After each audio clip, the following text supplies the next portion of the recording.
Welcome.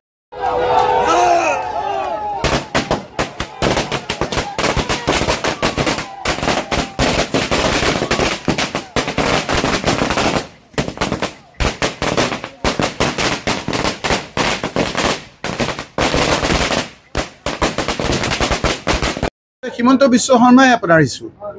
Himanta Biswa শৰ্মাৰ মুখখন দেখিলে আমিতো বাদ দিয়ক বিজেপিৰ লোকসকলৰ যিবিলাক ল'ৰা ছোৱালী আছে যিসকলে নিজৰ ল'ৰা ছোৱালীক বেয়া কথা শিকাব নোখোজে সেই লোকসকলে বন্ধ কৰি দিয়ে তো মাষ্টৰসকলক অপমান কৰিছিল ট্ৰাইবেল লোকসকলক কৈছিল তো বিভিন্ন ডিচিক কৈছিল ঐ ডিচি পুলিচক কৈছিল ঐ পুলিচ মাষ্টৰক কৈছিল তই মদ খাই আহ নেকি কোনখিনি মানুহক অপমান কৰা নাই তো এই কথাবিলাক মানুহৰ খুব তাৰ লগতে আপোনাৰ মূল যিকেইটা সমস্যা 6টা জনগোষ্ঠীক কৈছিল যে 100 দিনৰ ভিতৰত 6 জনগোষ্ঠীত আমি জনজাতি কৰিম সেইখিনি কৰা নাই সেইসকলৰ খুব বিভিন্ন জাতি জনগোষ্ঠীক উপযুক্তভাৱে তেওঁলোকে প্ৰতিনিধিত্ব দিয়া নাই আজি বঙালী হিন্দু মানুহখিনিয়ে তেখেতসকলক কিমান সমৰ্থন কৰিছিল কি এজন হিমন্ত বিশ্ব শৰ্মাৰ মন্ত্ৰী সভাৰ এজন ব্ৰহ্মপুত্ৰ ভেলীৰ বঙালী হিন্দু মানুহৰ মন্ত্ৰী ককচোন নাম নাই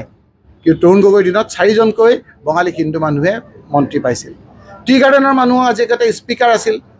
বিভিন্ন কেবিনেট মন্ত্ৰী আছিল আজি ককচোন কাক কেনেকৈ প্ৰতিনিধিত্ব দিছে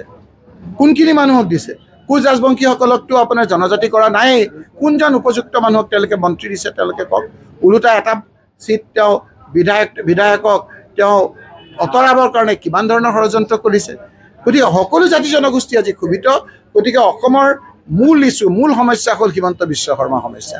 এই সমস্যাটো আঁতৰিলেই বাকী সমস্যাবিলাকৰ কথা ৰাইজে মিলিজুলি আমি সব সমাধান কৰিম